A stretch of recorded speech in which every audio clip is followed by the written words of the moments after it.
హరే కృష్ణ. ఉద్ధవ గీత చూస్తున్నాం. మనం ఉద్ధవ గీతలో శ్రీకృష్ణ భగవానుడు వర్ణాశ్రమ పద్ధతిని వర్ణించడం అనేటువంటిది మనం చూస్తున్నాం. ఇందులో 4 వర్ణాల గురించి తెలియచేశారు. బ్రహ్మచర్య ఆశ్రమం గురించి తెలియచేశారు. గృహస్థాశ్రమం గురించి ఇప్పుడు మనకి తెలియచేస్తున్నారు. 4 వర్ణాలలో ఒక్కొక్క వర్ణంలో ఉన్నటువంటి వ్యక్తుల యొక్క లక్షణాలు ఏమిటి, వాళ్ళు ఎలాంటి కర్మలు చేస్తారు అనేటువంటి విషయాన్ని మనం డీటెయిల్గా చూసాం. బ్రహ్మచర్య ఆశ్రమంలో ఉన్నటువంటి వ్యక్తి కూడా ఎలా ఉంటారు, ఆయన లక్షణాలు ఏంటి అనేటువంటి చూసాం. ఇప్పుడు గృహస్థాశ్రమంలో కూడా మనం కొంతవరకు చూసాం. గృహస్థాశ్రమంలో ఉన్నటువంటి వ్యక్తి ఏ విధంగా జీవించాలి, ఏ విధంగా ఆ, తన యొక్క ఆధ్యాత్మిక ప్రగతి సాధించే విధంగా ఏ విధంగా గృహస్థాశ్రమంలో ఉన్నటువంటి వ్యక్తి పురోగమించాలి అనేటువంటిది మనము చూసాం. అందులో 52 శ్లోకాలు కంప్లీట్ చేసుకున్నాం. ఈరోజు 53వ శ్లోకం నుంచి చూద్దాం. ప్రమీల మాతాజీ.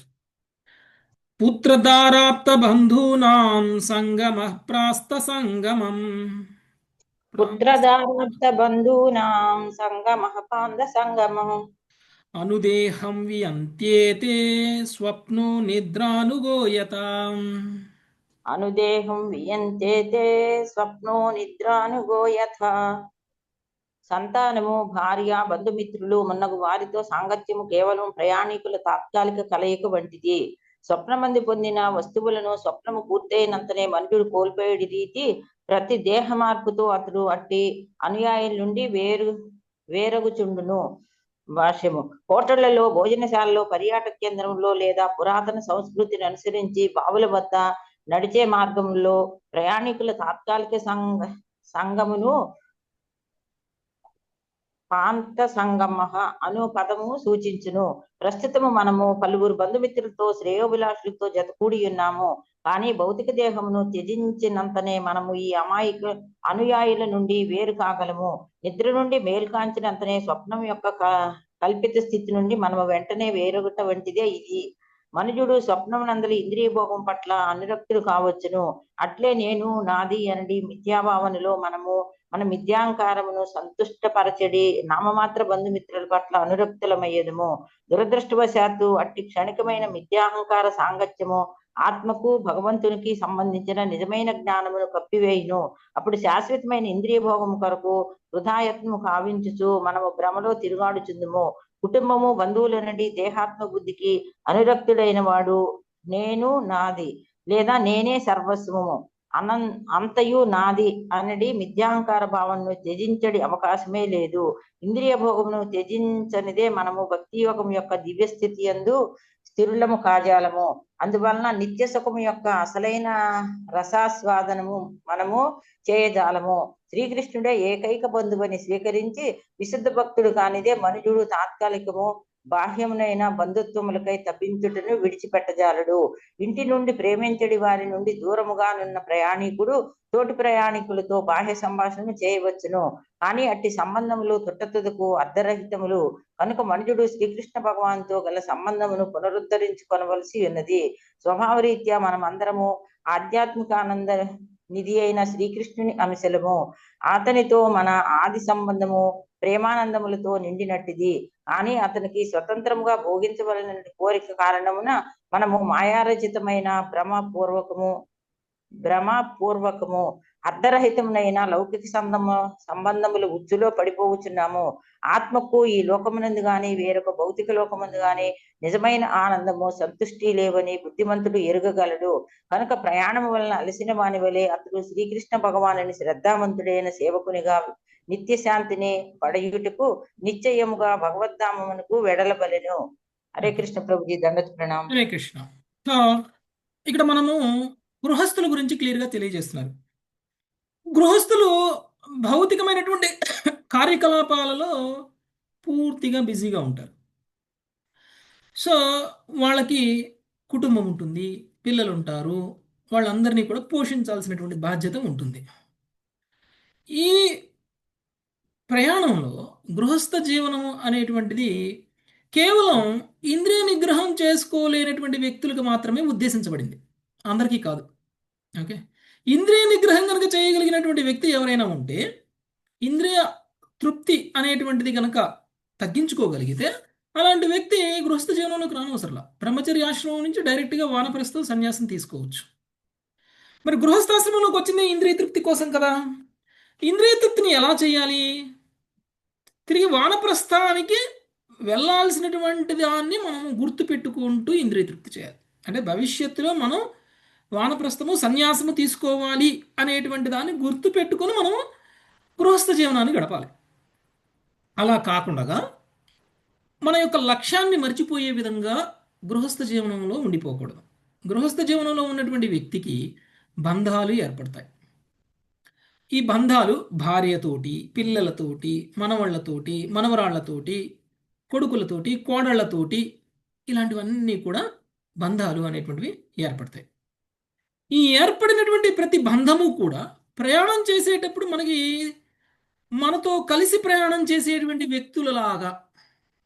ఓకే, మనము రైల్లోనో బస్సులోనో ప్రయాణం చేస్తూ ఉంటాం. మన సీటు పక్కన ఎవరో ఒకరు కూర్చుంటారు.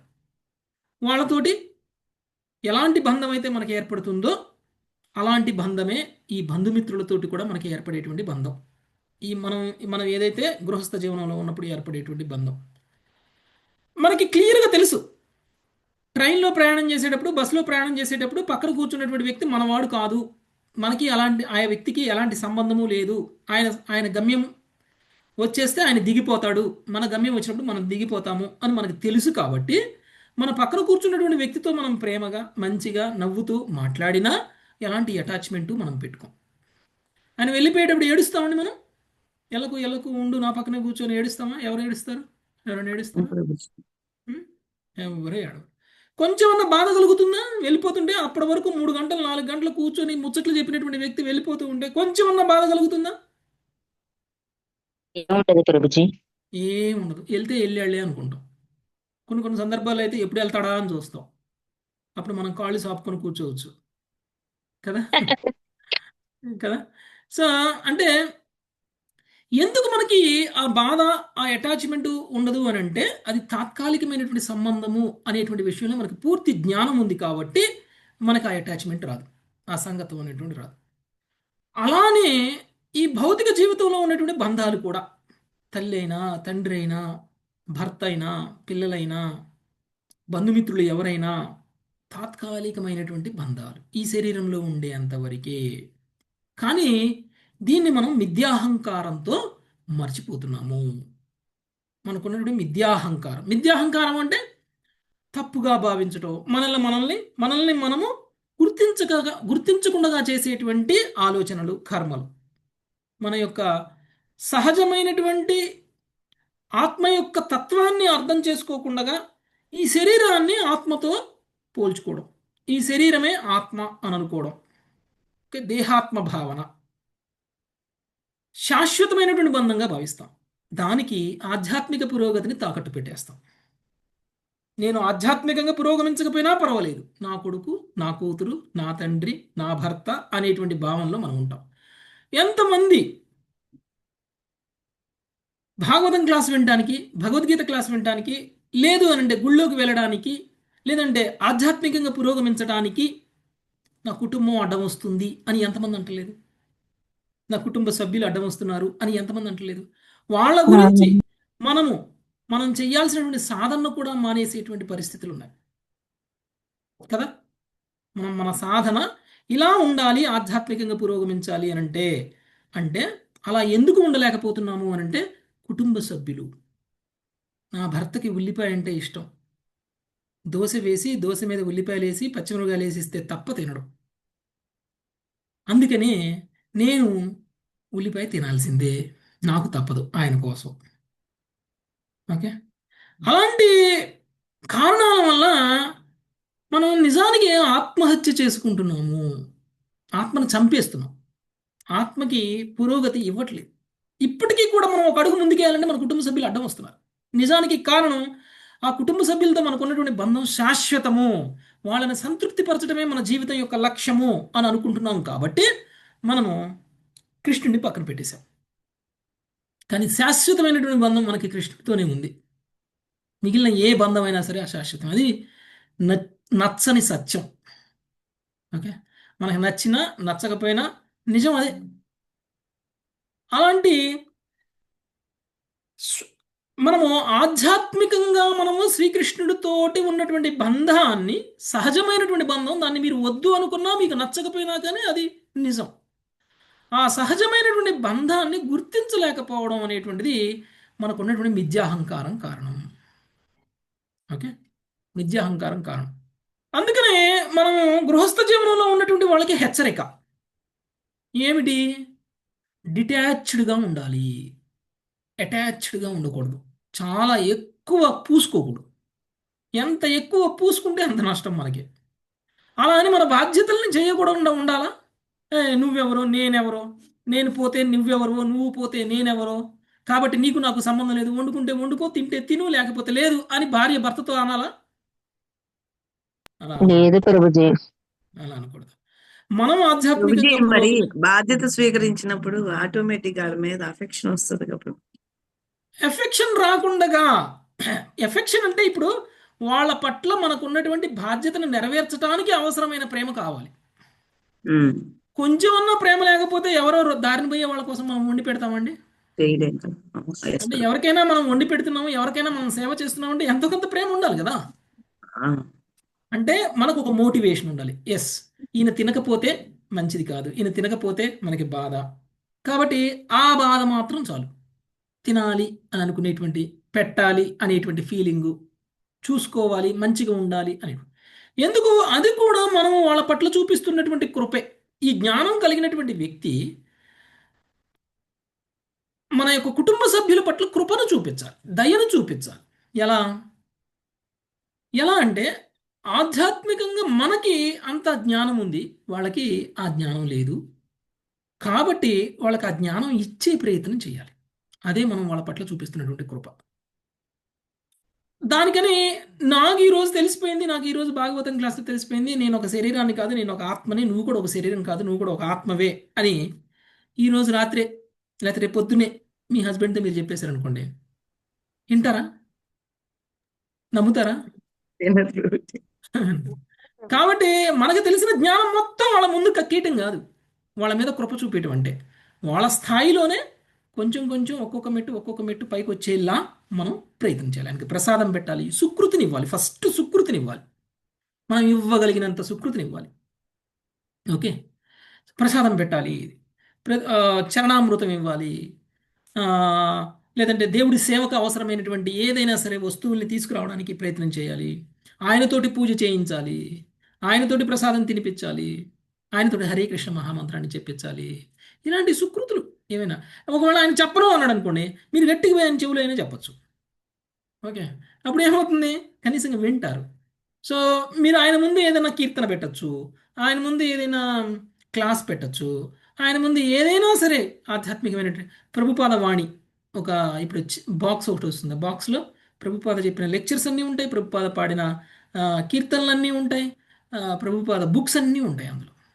సో మనం అది తెచ్చుకుంటే కనుక, మనం ఆన్ చేసుకుంటే ఏ లెక్చర్ కావాలంటే ఆ లెక్చర్ పెట్టుకోవచ్చు, ఏ క్లాస్ ఏ శ్లోకం కావాలంటే ఆ శ్లోకం పెట్టుకోవచ్చు, ఏ చాప్టర్ కావాలంటే ఆ చాప్టర్ పెట్టుకోవచ్చు, భాగవతం భగవద్గీత ఏదైనా సరే రికార్డింగ్. ఓకే, సో ప్లే అవుతుంది, బుక్ రీడ్ అవుతుంటుంది. ఓకే, అలాంటివన్నీ మనం పెట్టచ్చు. అది కాకపోతే వాళ్ళకి ఎంటర్టైన్మెంట్ ఉండాలంటే ఎవరో డివోటీస్ చెప్పినటువంటి క్లాసెస్ చాలా ఉంటాయి, అవన్నీ కూడా పెట్టచ్చు, వినిపించవచ్చు. దానివల్ల ఏమవుతుంది? సుకృతి వస్తుంది. నీకోసం నేను ఒక సినిమా చూస్తున్నాను కదా, నా కోసం నువ్వు ఇది చూడు అని అడగచ్చు, బ్లాక్మెయిల్ చేయొచ్చు ఇలాంటి విషయాల్లో. ఓకే, సో నీ పక్కన కూర్చొని నేను చూడాలంటే నా పక్కన కూర్చొని కూడా నువ్వు చూడాలి. ఓకే, సో నాకు నచ్చింది కూడా నువ్వు చేయాలి. నీకు నచ్చినవి అన్నీ నేను చేస్తున్నప్పుడు నాకు నచ్చింది ఒకటైనా నువ్వు చేయవా? నాకు నచ్చింది ఏంటి అని అంటే కనీసం ఈ కీర్తన చేయడం, లేకపోతే ఈ అభిషేకం చేయడం. రేపు గ్రహణం, గ్రహణం అయిపోయిన తర్వాత ఏం చేస్తారండి ఇంట్లో? ఉం? గ్రహణం అయిపోయిన తర్వాత మొత్తం శుద్ధి చేసుకుంటాం, శుద్ధి శుభ్రం చేసుకుంటాం. చేసుకుంటారు కదా. ఆ శుభ్రం చేసేది ఏదో వీలైతే మీ మీ కుటుంబ సభ్యులతో చేయించండి, వాళ్ళకి సుకృతి వస్తుంది. సుకృతి రాకుండా భక్తులు కాలేరు. సుకృతి అవసరం లేదు, డైరెక్ట్గా భక్తులు అవుతారు అని అంటే సాధ్యం కాదు. సుకృతి కంపల్సరీగా రావాలి. వాళ్ళకి సుకృతి వచ్చే ప్రతి పని మనం చేసే అవకాశం ఉన్నా, మనం చేస్తున్నా, మనతో వరకు మనం చేయకుండా వాళ్ళతో చేపించగలిగితే వాళ్ళ కుటుంబ సభ్యుల పట్ల మనం చూపించినటువంటి కృప అవుతుంది. ఓకే, ఆ విధంగా వాళ్ళు భక్తులు అవుతారు. వాళ్ళ మాధ్యమం ద్వారా మనం కూడా పురోగమిస్తాం. రేపొద్దున మనం చేసేటువంటి పనికి కూడా వాళ్ళు ఆ, అభ్యంతరం చెప్పకుండా ఉంటారు కనీసంగా. ఓకే, వాళ్ళతోటి చేపిస్తే మనం మనకు అభ్యంతరం చెప్పరు మనం చేసే పనికి. కనీసంగా ఆ రకంగా అయినా కానీ వాళ్ళని మార్చినట్లు అవుతుంది, మీకు ఏ అడ్డం లేకుండా అయిపోతుంది. సో ఆ విధంగా మనము కుటుంబ సభ్యుల పట్ల ఉన్నటువంటి బంధాన్ని తాత్కాలికము అని గుర్తించి వాళ్ళ పట్ల చూపించాల్సినటువంటి ప్రేమ కేవలం బాధ్యతగా మాత్రమే చూపించాలి. ఓకే, ప్రేమ ఉండడం తప్పులేదు, కానీ ఆ ప్రేమ కారణంగా మన ఆధ్యాత్మిక పురోగతి పోయేలా ఉండకూడదు ప్రేమ. ఓకే, కంప్లీట్గా నేను అసలు సాధనే చెయ్యను అనే విధంగా మన యొక్క బంధువుల పట్ల ప్రేమ అనేటువంటిది ఉండకూడదు. బంధువుల పట్ల ప్రేమ ఉండాలి. ప్రేమ ఒక ఎత్తు, ఆధ్యాత్మిక సాధన ఇంకొక వైపు. దానికోసం దీనికోసం దాన్ని పోగొట్టుకోకూడదు. ఓకే, ఆ విధంగా మనం ఉండాలి. అప్పుడు జ్ఞానాన్ని సంపాదించినటువంటి వ్యక్తి ఈ విధంగా డిటాచ్డ్గా ఉంటూ ఆధ్యాత్మికంగా పురోగమిస్తూ గృహస్థ జీవనాన్ని కూడా ఆధ్యాత్మిక పురోగతికి వాడుకొని ఆ విధంగా వర్ణాశ్రమంలో ఒక మెట్టు పైకి ఎక్కగలుగుతుంది. నెక్స్ట్, సో అంతిమ లక్ష్యం భగవద్ధామానికి వెళ్ళడం. సో అది సాధ్యమవుతుంది. ఓకే, నెక్స్ట్ 54వ శ్లోకం మంగతాయర్ మాతాజీ. హరే కృష్ణ ప్రభు. ఇత్తం పరిమృశన్ ముక్తో గృహేష్వాతిథివద్వసన్ చిత్తం పరిమృసన్ముక్తో గృహేష్వాతిథివద్వసన్ న గృహైరనుబంధ్యేత నిర్మమో నిరహంకృతః. గృహరేణు బధ్యేత నిర్మమో నిరహం కృతః. వాసి తగ్వేసేవా కొంచెం. హరే కృష్ణ. వాస్తవ స్థితిని గంభీరంగా విచారణ కావించి ముక్తాత్ముడు ఎటువంటి మమతత్వము గాని మిథ్యాహంకారం గాని లేకుండా అతిథి వలె ఇంటి యందు వసించవలెను. ఈ ప్రకారం అతడు గృహ కలాపంలో బద్ధుడు కాకుండాను. ప్రభుపాదుల వారి భాష్యం. హరే కృష్ణ. సమస్తమగు భౌతికానరుక్త నుండి విడివడిన వానిని ముక్త అంటే ముక్తుడని పదము సూచించును. ముక్త సంగమని పిలువబడి ఈ స్థితిలో మనుజుడు తనను భౌతిక జగత్తులో శాశ్వత నివాసిగా భావింపడు. గృహస్థ జీవనంలో నెలకొని వానికైనను ఇట్టి ముఖ స్థితి లభించగలదు. కృష్ణ సంకీర్తనమనడి గంభీరముకు కార్యక్రమం అతడు తప్పక స్వీకరించవలసి ఉండుట దీనిలో అత్యంత ఆవశ్యకమైనది. నిరంతర భగవన్నామ జపకీర్తనలు, శ్రీ విగ్రహారాధనము, కృష్ణ చైతన్యోద్యమంలో పాల్గొనటయే కృష్ణ సంకీర్తనము. కృష్ణ సంకీర్తనం అనేది గంభీరము కార్యక్రమం లేనిదే వనితానురక్తి అటు అనురక్తి వలన కలిగడి ఇతర ఫలములనడి ఇనుప సంఖ్యలను తొలగించుకొనుట అత్యంత కఠినమైన కార్యము. హరే కృష్ణ ప్రభుజీ. దండవత్ ప్రణామం. హరే కృష్ణ. చాలా ఒక బాగుంది. అతిథిలా ఉండాలి మనం ఇంట్లో. ఉహు. ఓకే, మనము ఇంట్లో ఒక అతిథిలా ఉండాలి. అంటే ఏంటి అతిథిలా ఉండడం అంటే? ఇప్పుడు మనం మన కుటుంబ సభ్యులతో ఎలా ఉంటాము? ప్రేమ, అభిమానము అన్నీ ఉంటాయి. దానివల్ల ఏమవుతుంది? ఇంట్లో గొడవలు కూడా వస్తాయి. ఓకే, మనకి నచ్చిన వాళ్ళు, మనకి ఇష్టమైన వాళ్ళు, మనకి చాలా దగ్గరైన వాళ్ళు ఏదైనా తప్పు చేస్తే మనం సహించలేం కదా. మనము రియాక్ట్ అవుతాం. మనం అలా చేయొద్దు, ఇలా చేయాలి, ఇలా ఉండకూడదు, అలా చీటికి మాటికి గొడవలు ఎవరి మధ్య వస్తాయి అని అంటే ఎక్కువ ప్రేమించే వ్యక్తుల మధ్యనే వస్తాయి గొడవలు. ఓకే, అదే మీరు ఒకవేళ ఉదాహరణకి మీ భర్త చేసినటువంటి ఒక పని నచ్చక మీరు మీ భర్తని తిట్టారనుకుందాం. కానీ మీ భర్త చేసిన లాంటి పని ఇంకొక వ్యక్తి చేశారనుకోండి, తిడతారా మీరు? ఇంటికి ఎవరైనా గెస్ట్ వచ్చి చేశారనుకోండి, తిడతారా మీరు?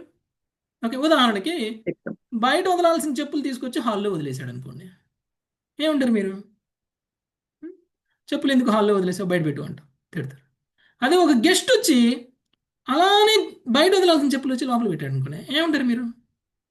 టెంపరీగా వచ్చాడు, ఒక రోజు ఉంటాడు, ఒక పూట ఉంటాడు, వెళ్తాడు, ఈ ఒక్క పూట కోసం మనం ఎందుకులే తిట్టడం, మనం ఎందుకులే అనడం అని మనం అడ్జస్ట్ అవుతాం. అంటే అతిథులతో మనం ఎలా ఉంటాము, సొంత వాళ్ళతో ఎలా ఉంటాము, డిఫరెన్స్ ఉంది. అంటే అడ్జస్ట్ అవుతాం. అంటే ఆ విధంగా మనం కనుక అడ్జస్ట్ అవ్వగలిగితే మన వాళ్ళతో కూడా, అప్పుడు మనకి మనశ్శాంతి ఉంటుంది, ప్రశాంతత ఉంటుంది. ఇది ఇంతే అని యాక్సెప్ట్ చేయడం అనమాట. ఓకే, అంటే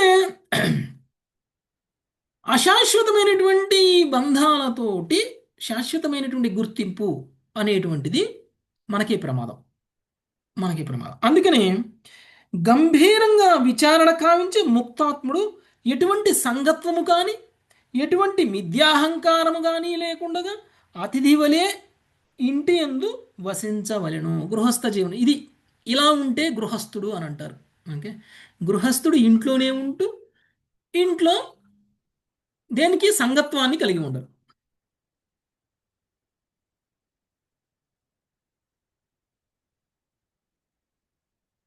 ఓకే, గృహస్థుడు ఇంట్లోనే ఉంటూ ఇంట్లో దేనితోటి సంగత్వాన్ని కలిగి ఉండరు. మిథ్యాహంకారం లేకుండా అంటే మిథ్యాహంకారం లేకుండా అంటే అక్కడ తన ఇంటికి సంబంధించిన, తన బంధువులకి సంబంధించినటువంటి, తన ఏది నేను అనేటువంటి భావన, నా శరీరానికి సంబంధించినటువంటి బంధాలతో నన్ను నేను గుర్తింపబడకుండా ఉండడం, అది. ఓకే, అలా ఉండకుండా గృహ కలాపాలలో బద్ధుడు కాకుండా ఉండాలి. ఇలా ఉంటే గృహస్థుడు అని అంటారు. ఇలా కాకుండా ఉల్టా ఉంటే గృహమేధి అని అంటారు. ఓకే, గృహమేధి ఆధ్యాత్మికంగా పురోగమించలేరు, గృహస్థుడు ఆధ్యాత్మికంగా పురోగమిస్తాడు. ఓకే, సో మనం అందరం గృహస్థులమా గృహమేధులమా అనేటువంటి విషయం మనకి ఇక్కడ అర్థమవుతుంది. గృహమేధి అటాచ్మెంట్ ఉంటుంది, తన్ను తాను తన కుటుంబ సభ్యుల సంబంధంతో పోల్చుకుంటాడు. Okay okay next. అలా ఉండకపోతే మనం ఈ సంఖ్యలను తొలగించుకోవడం చాలా కష్టం అని చెప్తున్నారు. నెక్స్ట్ 55వ శ్లోకం, శ్రీవాణి మాతాజీ. కర్మభిర్గృహమేధీయే ఇష్ట్వా మామేవ భక్తిమాన్. కర్మభిర్కామేదియైరిష్టా మావేవ భక్తిమాన్. తిష్టేధ్వనం వోపవిశేత్ ప్రజావాన్ వా పరివ్రజేత్. తిష్టేధ్వనం వోపవిశేత్ ప్రజావాన్ వా పరివ్రజేత్. గృహ బాధ్యతలను నిర్వహించడం ద్వారా నన్ను ఆరాధించటి గృహస్థ భక్తుడు ఇంటి యందే ఉండవచ్చును, తీర్థస్థానమునకు పోవచ్చును, లేదా బాధ్యతాయుతుడైన పుత్రుడునచ్చో సన్యాసమును స్వీకరించవచ్చును. భాష్యము. ఈ శ్లోకము గృహస్థునికి 3 గత్యంతరములను వివరించుచున్నది. అతడు గృహమునందే ఉండవచ్చును, లేదా భార్యతో పాటు తీర్థస్థానమునకు వెడలి వానప్రస్థాశ్రమమును స్వీకరించవచ్చును, లేదా కుటుంబ బాధ్యతలను స్వీకరింపగలిగడి పుత్రుడునచ్చో జీవిత సమస్యలకు ఒక నిశ్చయమైన పరిష్కారమును వసుగుటకు సన్యాసమును స్వీకరించవచ్చును. ఈ 3 ఆశ్రమములందు శ్రద్ధాపూర్వకముగా భగవత్ చరణాగతి పైననే చర్మ విజయము ఆధారపడి ఉండును. కనుక కృష్ణ భక్తి భావన అనేది అత్యంత ముఖ్యమైన యోగ్యతను మనుషుడు కలిగి ఉండవలెను. హరే కృష్ణ ప్రభుజీ. గృహ బాధ్యతను నిర్వహించుట ద్వారా నన్ను ఆరాధించడి గృహస్థ భక్తుడు ఇంటి అందే ఉండవచ్చును. ఓకే, మనం ఏం సన్యాసం తీసుకుని ఎక్కడికి పోవడం, ప్రత్యేకించి కలియుగంలో సన్యాసం తీసుకోవడం కరెక్ట్ కాదు. సన్యాసం ఎవరు తీసుకోవాలంటే దానికి ఎంతో ఎగ్జాల్టెడ్, ఎంతో అర్హత ఉన్నటువంటి వాళ్ళు మాత్రమే కలియుగంలో ఈ యొక్క సన్యాసం అనేటువంటిది తీసుకోవాలి. తీర్థస్థానానికి పోవచ్చు, లేదా బాధ్యతాయుతమైనటువంటి పుత్రుడు నుంచో సన్యాసంను స్వీకరించవచ్చు. అంటే నిజంగా గృహస్థుడుగా పురోగమించి సన్యాసాన్ని స్వీకరించవచ్చు. అంటే ఇంటి పట్ల నీకు అటాచ్మెంట్ లేదు, లేదు అని అంటే ఇంట్లో ఉన్నటువంటి కుటుంబ సభ్యుల పట్ల నీకు అటాచ్మెంట్ లేదు, నువ్వు కేవలం బాధ్యతగానే నువ్వు నీ కర్మలను నిర్వర్తించావు. ఆ తర్వాత ఎప్పుడైతే నువ్వు ఎలాంటి ప్లానింగ్ చేసుకోవాలంటే, మనం గృహస్థ జీవనంలో ఉన్నటువంటి వాళ్ళు మనం ఎలా ప్లాన్ చేసుకోవాలంటే, మనకి 50 నుంచి 60 సంవత్సరాల వయసు మధ్యలోకి వచ్చేసరికి మన మీద ఎవరూ ఆధారపడకూడదు, మనం లేకపోయినా పర్వాలేదు అన్నట్లుగా ప్లాన్ చేసుకోవాలి. అంటే మనకి 50 సంవత్సరాలు వచ్చేసరికి, లేకపోతే 50 నుంచి 55 సంవత్సరాలు అనుకోండి, అంటే వానప్రస్థం తీసుకునేటువంటి వయసు వచ్చేసరికి మన కుటుంబంలో మన పుత్రుడు ప్రయోజకుడై కుటుంబ బాధ్యతలు స్వీకరించే విధంగా వివాహం చేసుకోవాలి. అందుకనే వైదిక సంస్కృతి ప్రకారంగా లేట్ మ్యారేజెస్ జరిగేవి. ఓకే, చాలా త్వరగా పెళ్ళిళ్ళు చేసుకునేవాళ్ళు. అప్పట్లో ఎట్లండి, ఆడవాళ్ళకి 18 సంవత్సరాలు, మగవాళ్ళకి 21 సంవత్సరాలు దాటితే వివాహం చేసుకోవచ్చు కదండి. ఇప్పుడు కూడా అదే రూలు, 18 సంవత్సరాలు దాటిన అమ్మాయి 21 సంవత్సరం దాటిన అబ్బాయి వివాహం చేసుకోవచ్చు. అది రైట్ టైం. మహా లేట్ అయితే అమ్మాయికి 20 సంవత్సరాలు, అబ్బాయికి 23 సంవత్సరాలు, అప్పటికల్లా వివాహం చేయాలి. చేస్తే ఏమవుతుంది, 30 సంవత్సరాల కల్లా పిల్లలు పుట్టారనుకోండి, 30 సంవత్సరాల లోపల, అంటే మన వయసు 30 సంవత్సరాలు వచ్చే లోపల పిల్లలు పుట్టేశారనుకోండి, మన వయసు 55 సంవత్సరాలు వచ్చేసరిలో పిల్లలకి 25 సంవత్సరాలు, 24 సంవత్సరాలు వస్తాయి. అప్పుడు వాళ్ళకి ఉద్యోగాలు వస్తాయి, వాళ్ళ కాళ్ళ మీద వాళ్ళు నిలబడగలుగుతారు. అప్పుడు మనము రిటైర్ అయిపోవచ్చు. అప్పుడు మనం వానప్రస్థం తీసుకున్నా కానీ ఇబ్బంది ఉండదు. ఇంట్లో వాళ్ళు మన మీద ఆధారపడరు. ఇప్పుడు ఏంటి, లేట్ మ్యారేజెస్. ఒక్కొక్కళ్ళు 30-32 సంవత్సరాలు వచ్చిన దాకా పెళ్లి చేసుకోవట్లేదు. 35 సంవత్సరాలకి పెళ్లి చేసుకునే వాళ్ళు కూడా ఉన్నారు చాలామంది. ఒకవేళ ఆ వయసులో కనుక వివాహం చేసుకుంటే వాళ్ళకి పిల్లలు పుట్టే అవకాశాలు తగ్గుతాయి. 24 సంవత్సరాలు 23 సంవత్సరాలు ఉన్నటువంటి యవ్వనంలో ఉన్నటువంటి వ్యక్తికి పిల్లలు పుట్టేటువంటి అవకాశాలు ఎంత ఉంటాయో అంత అవకాశాలు 35 సంవత్సరాలు వచ్చిన వ్యక్తికి ఉండవు. వాళ్ళకి చాలా లేటుగా మళ్ళీ పిల్లలు పుడతారు. మనకి పిల్లలు పుట్టేసరికి మనకి 40 ఏళ్ళు వచ్చేస్తే వాళ్ళు పెద్ద అయ్యేసరికి మనకి ఎంత వయసు వస్తుంది, వాళ్ళకి 25 సంవత్సరాలు వచ్చేసరికి మనకి 65 సంవత్సరాలు వస్తాయి. అప్పటికి వాళ్ళు సెటిల్ అయ్యారా అంటే మనకు అప్పటికే మనం రిటైర్ అయిపోయి ఉంటాం. మనం రిటైర్ అయిపోయినా కానీ మన పిల్లలు ఉద్యోగం చేయట్లా. ఎంత ప్రమాదం. మనం రిటైర్ అవ్వకముందే మన పిల్లలు ఉద్యోగానికి వచ్చేస్తే మనం హ్యాపీగా రిటైర్ అయిపోవచ్చు. హ్యాపీగా మనం ఆధ్యాత్మికంగా పురోగమించవచ్చు. 65 సంవత్సరాల వయసులో కూడా కుటుంబం పట్ల టెన్షన్గా ఉన్నాం అనుకోండి, ఏమవుతుందో, నేను ఈ రోజు జీతం రాకపోతే, ఈ రోజు నేను జాబ్కి వెళ్ళకపోతే, ఈ రోజు నాకు శాలరీ రాకపోతే నా కుటుంబం పరిస్థితి ఏంటి, నా పిల్లగాడి చదువుకి ఫీజు ఎవరు కడతారు, వాడు ఎప్పుడు ప్రయోజకుడు అవుతాడు అనేటువంటి పరిస్థితుల్లో మనం 65 సంవత్సరాల వయసులో కూడా ఆలోచిస్తూ ఉన్నాము అని అంటే ఇంక ఎప్పుడు మనం ఆధ్యాత్మికంగా పురోగమిస్తాం? పూర్తిగా ఆధ్యాత్మికత అనేటువంటిది లేకుండా అయిపోతుంది మన జీవితంలో. అందుకని లేట్ మ్యారేజెస్ కరెక్ట్ కాదు. కరెక్ట్గా 25, కనీసంగా 25-27 సంవత్సరాల మధ్యలో పెళ్లి చేసేసుకోవాలి పురుషుడు. స్త్రీ అయితే 22-23 సంవత్సరాలు కనీసంగా, అది కూడా లేటే, ఈ లోపలనే వివాహం చేసుకోవాలి. మీరు చూడండి, మన తల్లిదండ్రులు చాలా తొందరగా వివాహం చేసుకున్నారు. ఓకే, మన తల్లిదండ్రులు చాలా తొందరగా, అంటే వాళ్ళు చిన్నపిల్లలప్పుడే వివాహం చేసేసారు. వాళ్ళకి ఒక్కొక్కసారి మీరు చూస్తే 12-13 సంవత్సరాల డిఫరెన్సే ఉంటుంది తల్లికి కూతురికి డిఫరెన్స్. మరి అంత లెవెల్లో వివాహం చేసుకోవాలంటే మెచ్యూరిటీ లేనప్పుడు వివాహం చేసుకోవాల్సిన అవసరమే లేదు. మెచ్యూరిటీ వచ్చిన తర్వాత వివాహం చేసుకున్నా కానీ పర్వాలేదు. కానీ రిటైర్ అయిపోయే లోపల మన పిల్లలు సెటిల్ అవ్వాలి, వాళ్ళ కాళ్ళ మీద వాళ్ళు నిలబడాలి. అప్పుడు మనకు ఒక ఫ్రీడమ్ ఉంటుంది. ఆధ్యాత్మికంగా పురోగమించడం కోసం నేను గృహస్థ జీవనాన్ని వదిలేయచ్చు అనే ఫ్రీడమ్ ఉంటుంది. ప్రభుపాదులు వారు చూడండి, ఇల్లు వదిలేసి వెళ్ళిపోయారు. ఎప్పుడు వెళ్ళిపోయారు? ఆయన పిల్లలు ప్రయోజకులై కుటుంబ భారం స్వీకరించినప్పుడు వెళ్ళిపోయారు. కర్దమముని కూడా వెళ్ళిపోయారు. ఎప్పుడు వెళ్ళిపోయారు? కొడుకు ప్రయోజకుడు అయిపోగానే వెళ్ళిపోయాడు కదా. కొడుకు ప్రయోజకుడు అయిన తర్వాత ఇంకా నేను అంటి పెట్టుకొని ఇంట్లోనే ఉంటాను, నేను ఇంకా ఇంద్రియభోగం చేస్తాను అని అంటే మన గొయ్యి మనమే దవ్వుకుంటున్నాం అని అర్థం. ఓకే, సో మనం ఆధ్యాత్మికంగా పురోగమించట్లేదని. ఒకవేళ మనం ఆధ్యాత్మికంగా పురోగమించగలిగితే, ఇంట్లో ఉండి కూడా, గృహస్థ జీవనంలో ఉండి కూడా ఆధ్యాత్మికంగా పురోగమించగలిగితే ఎలా? మనం నిరంతరం భగవత్ చింతనలోనే ఉంటూ మనము భగవద్గీత భాగవతాన్ని ఇతరులకు బోధిస్తూ, ఓకే, సో కీర్తనలు చేస్తూ, మన చుట్టుపక్కల ఉన్న వాళ్ళని 10 మందిని భక్తుల్ని చేస్తూ, మనము నిరంతరం మన యొక్క కర్మలను భౌతికంగా కాకుండా ఆధ్యాత్మికంగా గడపగలిగితే మనం ఏమి రిటైర్ కూడా అనవసరంలా. ఏది అంటే రిటైర్ అంటే వానప్రస్థం కూడా తీసుకుని అవసరంలా, సన్యాసం కూడా తీసుకుని అవసరంలా. ఎవరికైతే కుటుంబ కలాపాలు అడ్డమవుతాయి అని అనుకుంటారో అలాంటి వాళ్ళు సన్యాసం తీసుకుని వెళ్ళిపోయి పూర్తిగా ఆధ్యాత్మికంగా ఉండిపోవాలి. అవసరం లేదు, సన్యాసం తీసుకుంటే నేను ఏదైతే పని చేస్తానో ఆధ్యాత్మికమైనటువంటి పని, భక్తి. సన్యాసం తీసుకున్న వ్యక్తి ఏం చేయాలండి? ప్రచారం చేయాలి. సన్యాసం తీసుకున్నటువంటి వ్యక్తి ఏదో అడవులకో లేకపోతే హిమాలయాలకో వెళ్ళిపోయి తపస్సు చేయడం కాదు సన్యాసం తీసుకున్నటువంటి వ్యక్తి చేయాల్సింది. కాషాయం ధరించి వెళ్ళిపోవడం కాదు. సన్యాసం తీసుకున్నటువంటి వ్యక్తి ప్రపంచం మొత్తం తిరుగుతూ ప్రచారం చేయాలి.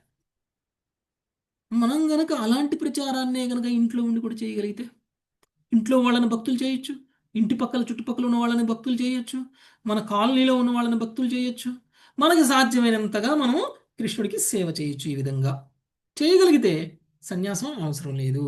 తీర్థయాత్రలకి వెళ్ళి రావాలి. నేను వెళ్ళిపోతాను, రిటైర్ అయిపోయాను, నేను వెళ్ళిపోయి వృందావనంలోనో మాయాపూర్లోనో సెటిల్ అయిపోతాను అని అనుకుంటే మనం వెళ్ళిపోతాం. మనం వృందావనం వెళ్తాం, లేకపోతే మాయాపూర్ వెళ్ళిపోతాం. అక్కడ మనం ఏం చేస్తాం? రోజు మంగళారతి అటెండ్ అవ్వడం కాకుండా ఇంకేమైనా చేస్తామా? మనం ఇంకేమైనా చేయగలమా? మనకేమైనా పని ఉంటుంది అక్కడ? చెయ్యగలిగితే వెళ్ళాలి. కృష్ణుడికి సేవ చేయగలిగితే వెళ్ళాలి, భక్తులకి సేవ చేయగలిగితే వెళ్ళాలి. అందుకు మనం అక్కడికి వెళ్ళి సెటిల్ అవ్వచ్చు. చాలామంది ఇళ్ళు కొనుక్కుంటారు అక్కడ. బృందావనంలో ఇల్లు కొనుక్కోవడం, మాయాపూర్లో ఇల్లు కొనుక్కోవడం, రిటైర్ అయిపోయిన తర్వాత నేను అక్కడే ఉండిపోతాను అని అనుకోవడం. మనం చేసే సేవ వదిలేసి వెళ్ళాలా? ఇక్కడ మనం ఒక సేవ చేస్తున్నాం. ఇప్పుడు మనం ఇంట్లో ఉంటూనే మనం ఒక సేవ చేస్తున్నాం. మన ఇంట్లో ఉంటే మనం ఒక సెంటర్ రన్ చేస్తున్నాం. మనం చుట్టుపక్కల ప్రచారం చేస్తున్నాం. మనం భగవద్గీత భాగవతాన్ని అందరికీ బోధిస్తున్నాం. చాలా పనులు చేస్తున్నాం. ఆధ్యాత్మికంగా ఉంటున్నాం. మనకు భౌతికమైనటువంటి కర్మలు ఏం లేవు రిటైర్ అయిపోయిన తర్వాత కూడా. అలాంటప్పుడు రిటైర్ అయిన తర్వాత కూడా భౌతికమైన కర్మలు లేనప్పుడు మనం శాశ్వతంగా ఇంకెక్కడికో వెళ్ళిపోయి దూరంగా సెటిల్ అవ్వాల్సిన అవసరం లేదు. ఓకే, అందుకనే ప్రభుపాదుల వారు ఏమంటారంటే, మీరు ఏ బృందావనము వెళ్ళవసరం లేదు, ఏ మాయాపూర్ వెళ్ళవసరం లేదు, మీరున్న ప్రదేశాన్నే బృందావనం మాయాపూర్గా మార్చాలి. అప్పుడు మనకి సన్యాసం అవసరం లేదు, సన్యాస జీవనం అవసరం లేదు. ఓకే, సో ఆ విధంగా మనం కనుక జీవించగలిగితే అది సరి అయినటువంటి జీవన విధానం. లేదు అని అంటే చావుకి కాలు రెడీగా పెట్టి కూడా, చావడానికి సిద్ధంగా ఉండి కూడా ఇంద్రియ భోగం గురించే ఆలోచించేటువంటి వ్యక్తులు చాలామంది ఉన్నారు ఈ లోకంలో. నేను ఎలా ఉండాలి, నా కుటుంబం, నేను పోతే నా కుటుంబ సభ్యులు ఏమైపోతారు, నేను పోతే నా భర్త ఏమైపోతాడు, నేను పోతే నా పిల్లలు ఏమైపోతారు, వాళ్ళు ఎలా బ్రతుకుతారు, వాళ్ళకి ఏం చెయ్యాలి. మంచంలో పడుకొని ఆఖరి శ్వాస వదిలేటువంటి వ్యక్తి కూడా ఇవే ఆలోచిస్తుంటాడు. ఓకే, అప్పుడు కూడా మైండ్ యాక్టివ్గానే ఉంటుంది. మర్చిపోకండి, మైండ్ ఎప్పుడూ యాక్టివ్గానే ఉంటుంది. మన ఇంద్రియాలు సహకరించవేమో కానీ మన మనసు మాత్రం ఇంద్రియ భోగం గురించే ఆలోచిస్తుంది.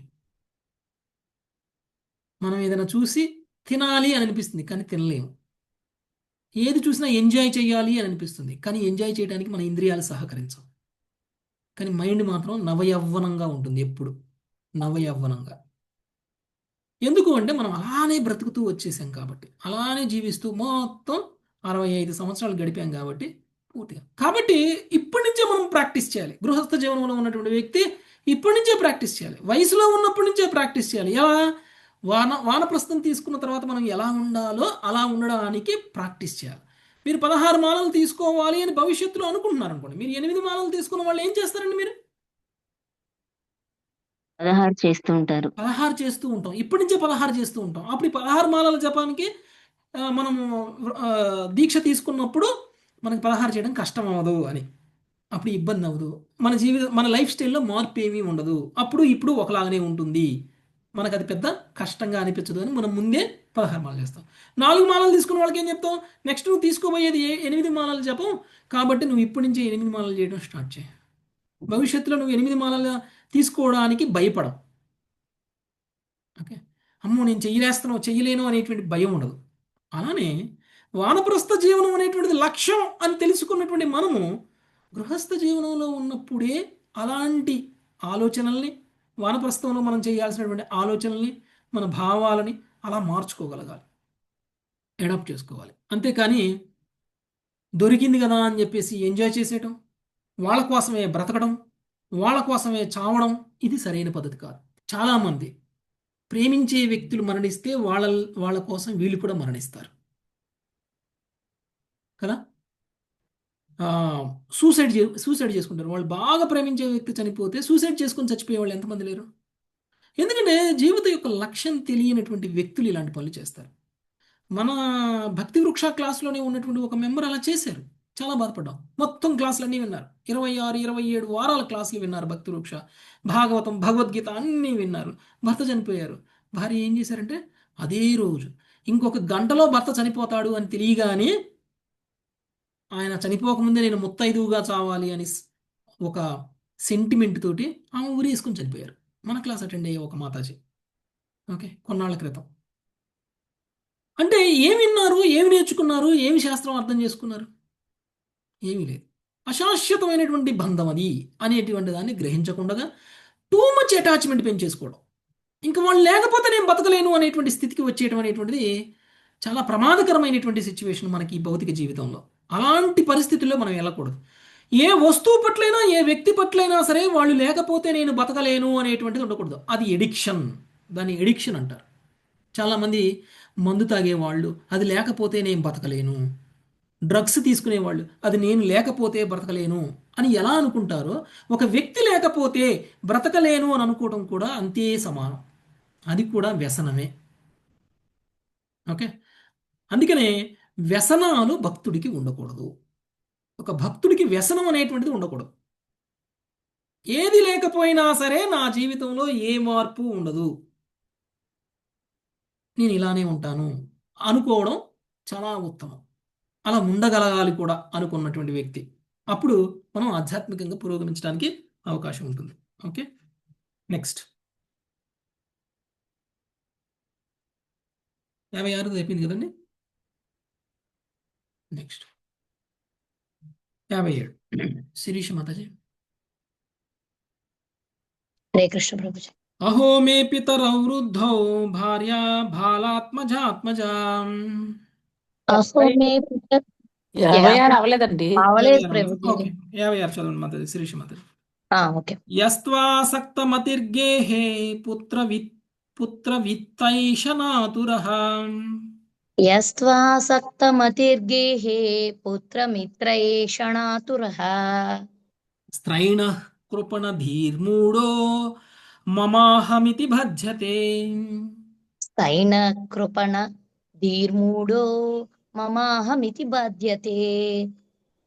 కాని గృహాసక్త చిత్తుడై పుత్ర మిత్రాదులతో ఆనందింపవలనని తీవ్రమైన కోరికతో కలత చెంది యుండువాడు శ్రీకాముడు, కృపణుడు, అంతయు నాది, నేనే సర్వస్వము అనుచు మూఢత్వముతో తలచువాడు నైన గృహస్థుడు నిక్కముగా మాయాబద్ధుడగును. భాష్యము: నానా రకములైన విశ్లేషణల ద్వారా లేదా మనోవైజ్ఞానిక పద్ధతుల ద్వారా మనస్సును భ్రాంతిమయమైన కుటుంబాసక్తి నుండి వేరుపడుచుటకు మనుజుడు యత్నించినప్పటికీ చిత్తము కృష్ణ భక్తిచే పవిత్రము కానిచో అతడు భౌతికాసక్తి ఉచ్చులోనికే తిరిగి చేరుకొనగలడు.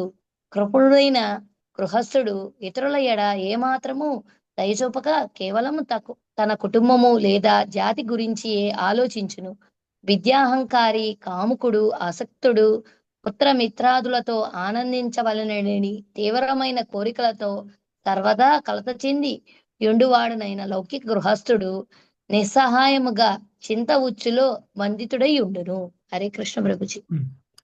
సో గృహాసక్తుడైనటువంటి వ్యక్తి, గృహాసక్త చిత్తుడైనటువంటి వ్యక్తి పుత్ర విత్తాదులతో ఆనందించవలనని తీవ్రమైనటువంటి కోరికతో కలత చెంది ఉండువాడు స్త్రీ కాముడు, కృపణుడు, అంతయు నాది, నేనే సర్వస్వము అనుచు మూఢత్వంతో తలుచువాడునైనటువంటి గృహస్థుడు నిక్కముగా మాయాబద్ధుడగును. ఈ మాయా లోకంలో మాయతోటి ఆవరించబడి ఉన్నటువంటి ఈ భౌతిక విశ్వంలో బద్ధుడైపోతాడు. ఓకే, అలాంటి వ్యక్తికి కుటుంబం పట్ల ఉన్నటువంటి ప్రేమ కారణంగా కుటుంబ వ్యవహారాలలో బిజీగా ఉండడం వల్ల, కుటుంబంలో నేను లేకపోతే ఏమైపోతారో అనేటువంటి భావనలో ఉండడం వల్ల, నేనే సర్వస్వము అనుకోవడం వల్ల తన కుటుంబ సభ్యుల యొక్క కోరికలను తీర్చడం కోసం తనను తాను బలి చేసుకుంటున్నాడు. ఓకే, తనను తాను బలి చేసుకుంటున్నాడు. ఇంత గాఢమైనటువంటి ప్రేమ మంచిది కాదు. గాఢమైనటువంటి ప్రేమ ఉండవచ్చు ఎప్పుడంటే కుటుంబ సభ్యులందరూ భక్తులైతే అలాంటి భక్తులని ప్రేమించడం ఆధ్యాత్మికమే కానీ భౌతికం కాదు. మనం చేసేటువంటి కుటుంబ సభ్యుల కోసం చేసేటువంటి ప్రతి పని, ప్రతి సేవ వైష్ణవ సేవ అవుతుంది కానీ భౌతికమైనటువంటి సేవ కాదు. అలా వైష్ణవ సేవ చేసినటువంటి మనకి బద్ధులమవం. ఓకే, కాబట్టి మనం ఒక్కళ్ళం భక్తులు అవడం కాదు, మన కుటుంబ సభ్యులు కూడా భక్తులైతే మనకే అడ్వాంటేజ్. మనం బాగా ప్రేమించే వ్యక్తిని భక్తుడిని కనుక చేసేసామనుకోండి, మనం ఆ ప్రేమను వదులుకోవాల్సిన అవసరం లేదు. ఆ ప్రేమ కోసం మనం ఏమైనా చేయొచ్చు. ఎందుకు? ఆ వ్యక్తి వైష్ణవుడు అవుతాడు కాబట్టి. వైష్ణవుడికి సేవ చేసినటువంటి వ్యక్తి భగవంతుడికి సేవ చేసిన దాంతోనే సమానం. కాబట్టి మనం చేసేటువంటి ఉద్యోగం, మనం చేసేటువంటి సంపాదన, మనం చేసేటువంటి ప్రతి కర్మ కూడా ఆధ్యాత్మికం అవ్వాలి అని అంటే మనం చేసే ఈ పనులన్నిటి వల్ల మన కుటుంబ సభ్యులకే సేవ చేస్తున్నాం. కాబట్టి మన కుటుంబ సభ్యులు కనుక భక్తులైనట్లయితే మనం చేసే ప్రతి కర్మ, మనం చేసేటువంటి ప్రతి సంపాదన కూడా, ప్రతి రూపాయి సంపాదన కూడా ఆధ్యాత్మికమైపోతుంది. దానివల్ల కర్మబంధనం ఉండదు. ఓకే. కాబట్టి ముందు మనం మారటమే కాదు, మన కుటుంబ సభ్యులను కూడా మార్చేటువంటి ప్రయత్నం చేయాలి. అదే గృహస్థ జీవనం యొక్క లక్ష్యం. మనం ఎందుకు వివాహం చేసుకుంటామంటే నేను ఇంకొక వ్యక్తితోటి కలిసి ఉంటాను, ఆ వ్యక్తిని కూడా భక్తుడిగా మార్చుతాను.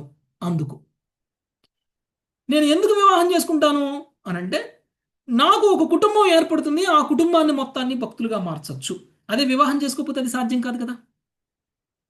ఓకే, నలుగురిని మార్చే భవిష్యత్తు తరాన్ని నేను భక్తులుగా మార్చేటువంటి అవకాశం ఎప్పుడు వస్తుంది అనంటే నేను వివాహం చేసుకుంటే నాకు పిల్లలు పుడితే ఆ పిల్లలు నేను భక్తులుగా మార్చగలుగుతాను. బయట ఎవరో చెప్తే వింటారో వినరో, కానీ నా పిల్లలు అయితే చెప్తే వింటారు కదా, నా కుటుంబ సభ్యులు అయితే చెప్తే వింటారు కదా, నా కోసం నా మీద ప్రేమతో ఒక రౌండ్ చాంటింగ్ ఏమంటే చేస్తారు కదా. ప్రేమ అంటే అదే కదండి, ఒకళ్ళ కోసం ఒకళ్ళు చేసే పని కదా, ఒకళ్ళ కోసం ఇంకొకళ్ళు త్యాగం చేయడం, ఇష్టాన్ని కోరికని త్యాగం చేయడం. అంటే గృహస్థ జీవనం ఎందుకుంది అంటే మనకు ఏర్పడే ప్రతి బంధంతో మనము భక్తిలోకి తీసుకురాగలిగేటువంటి అవకాశం ఉంది కాబట్టి గృహస్థ జీవనం ఉంది. అలా చెయ్యలేకపోతే గృహస్థ జీవనంలోకి రాకూడదు, అది గృహమైథునం అవుతుంది. మనము పాపకర్మలు చేస్తున్నాం, మనం వాళ్ళతోటి పాపకర్మలు చేపిస్తున్నాం. ఆ విధంగా మనము ఈ భౌతిక జీవితంలో బద్ధులమైపోతాం. ఓకే, ఉచ్చులో పడిపోతాం. ఒక్కొక్క ముడి విప్పడానికి ప్రయత్నం చేయాలి కానీ ఒక్కొక్క ముడి వేయడానికి ప్రయత్నం చేస్తాము. చిక్కుముడులు విప్పాలి కానీ ఉన్న చిక్కుముడులు తీయకుండా కొత్త చిక్కుముడులు వేస్తూ పోతే ఎప్పటికీ మనకి ఆ చిక్కు అంతా వీడిపోతుంది కదా. మనం ఆల్రెడీ చిక్కులో ఉన్నాం, ఒకటి కాదు రెండు కాదు. దారం చిక్కుపడినప్పుడు చిక్కు విప్పడానికి మీరు ఏం చేస్తారండి? ఒక్కొక్క ముడి జాగ్రత్త తీస్తారు. అలా ఇంకో 10 ముళ్ళు వేస్తారా? ఆల్రెడీ 100-200 ముళ్ళు ఉన్నాయి మనకి. ఇప్పుడు ఒక్కొక్క ముడి ఇప్పకుండా మనం చేసే కర్మల ద్వారా ఇంకో 200 ముళ్ళు వేసుకుంటే ఎప్పటికీ ఆ చిక్కు వదులుతుంది, గట్టిగా ఉచ్చులో బిగుసుకుపోయినట్టు అయిపోతుంది. ఎప్పటికీ ఇంకేం చేయాలండి? తెంచేయాలి బలవంతంగా. చిక్కు విడిపోదు, బలవంతంగా తెంచాలి. ఆ పరిస్థితి దాకా రాకుండా మనం చేసేటువంటి ప్రతి పని ఒక్కొక్క ముడి విప్పుతున్నట్లు ఉండాలి. ఓకే, కొత్త ముడి వేస్తున్నట్లు కాకుండా. నెక్స్ట్ 57వ శ్లోకం, శేషరత్నం మాతాజీ. హరే కృష్ణ ప్రభుజీ. అహో మే పితరౌ వృద్ధౌ భార్యా బాలాత్మజాత్మజా అహో మే పితరౌ వృద్ధౌ భార్యా బాలాత్మజాత్మజః అనాథా మామృతే దీనా కథం జీవంతి దుఃఖితాం. అనాథామామృతే దీనాః కథం జీవంతి దుఃఖితాః. అయ్యో, దీనులకు నా వృద్ధ మాతాపితలు పసికందును చేతుల్లో కలిగి ఉన్నట్టి నా భార్య, నా ఇతర చిన్న సంతానము నేను లేనిచో రక్షించు వారే లేకుండా దుర్భర దుఃఖము అనుభవించడు. దీనులకు నా బంధువులు నేను లేకుండా ఎట్లు జీవించగలరు? హరే కృష్ణ. నేను లేకుండా ఎలా జీవిస్తారు అని అనుకోవడమే మన ఫెయిల్యూర్. నేను లేకపోయినా జీవించగలరు అనే విధంగా మనం మన కుటుంబ సభ్యులకి ఏర్పాట్లు చేయాలి. ఒక సరి అయినటువంటి ప్రణాళికలు చేసేటువంటి వ్యక్తి ఎలా చేస్తారు అంటే, ఈరోజు నేనుంటే అన్నీ బాగా జరుగుతున్నాయి, రేపు నేను లేకపోయినా కానీ ఇలానే జరగాలి అని ఎప్పుడైతే ప్రణాళికలు చేస్తాడో అలాంటి వ్యక్తి సరైన విధంగా ప్రణాళికలు చేసేటువంటి వ్యక్తి. ఎప్పుడు నా మీదనే ఆధారపడి ఉండాలి అనేటువంటి విధంగా మనం కనుక కుటుంబ జీవనాన్ని గడిపామనుకోండి, అది ప్రణాళిక అవుతుంది. ఇప్పుడు అలాంటి వ్యక్తులు మరణించిన తర్వాత వాళ్ళ కుటుంబ పరిస్థితి ఏమైపోతుంది? ఆ వ్యక్తి ఉన్నంత వరకు చాలా రాయల్గా, గౌరవంగా, చాలా హ్యాపీగా ఉంటారు. ఆ వ్యక్తి మరణించగానే వాళ్ళ పరిస్థితి ఏమవుతుంది? చాలా ఇబ్బందులు పడతారు.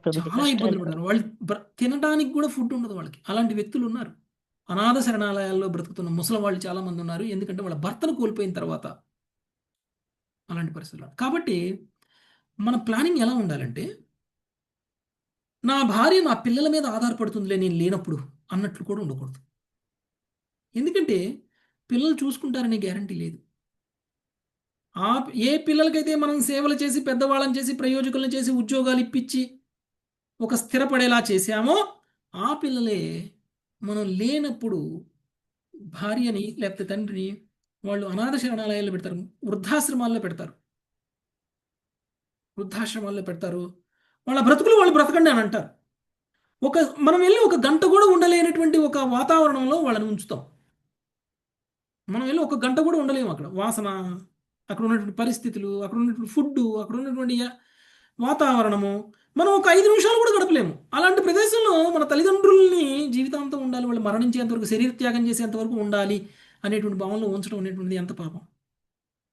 ఉం? అంటే ఎందుకు వచ్చింది ఆ స్త్రీకి అలాంటి పరిస్థితి ఎందుకు వచ్చింది అని అంటే భర్త సరైనటువంటి ప్లానింగ్ చేయకపోవడం వల్ల. ఓకే, అదే ఒకవేళ భర్త సంపాదించినటువంటి సంపాదన తన భార్య తన జీవితాంతం ఎలాంటి ఇబ్బంది లేకుండా తన జీవనాన్ని గడిపి శరీరాన్ని హ్యాపీగా త్యాగం చేసే విధంగా గనక ఏర్పాట్లు చేసి ఒక వ్యక్తి వెళ్ళిపోయాడు అనుకోండి, అది ఉత్తమమైనటువంటి జీవన విధానం. భవిష్యత్తులో నేను లేకపోతే నా భార్య ఎవరి మీద ఆధారపడకూడదు, నా భార్య మీదనే ఇంకా నా పిల్లలు ఆధారపడాలి అనే విధంగా ప్లానింగ్ చేయడం, అది సరైనటువంటి. అలా చేసినాం అనుకోండి, అంటే మన కుటుంబంలో ఎవరైనా సరే మన మీద ఆధారపడకుండా ఉండేలా మనం ప్లాన్ చేసి మనం మన శరీరాన్ని త్యాగం చేసినా, లేదా మన కుటుంబాన్ని పట్టించుకోకుండా వదిలేసి మనం వానప్రస్థానికి వెళ్ళిపోయినా ప్రమాదం లేదు, ప్రాబ్లం లేదు. వాళ్ళు అలానే బ్రతుకుతారు, వాళ్ళు అలానే జీవిస్తారు. ఇప్పుడు దాకా మీరు ఉన్నప్పుడు ఎలా చూసుకున్నారో వాళ్ళు మీరు లేనప్పుడు కూడా అలానే బ్రతుకుతారు. ఓకే, అలా కాకుండా ఫుల్ అటాచ్మెంట్ తోటి కనుక మనం ఉన్నట్లయితే మనము బద్దులమవుతాం. నెక్స్ట్ లాస్ట్ శ్లోకం, 58వ శ్లోకం, లక్ష్మీ రూపమాత.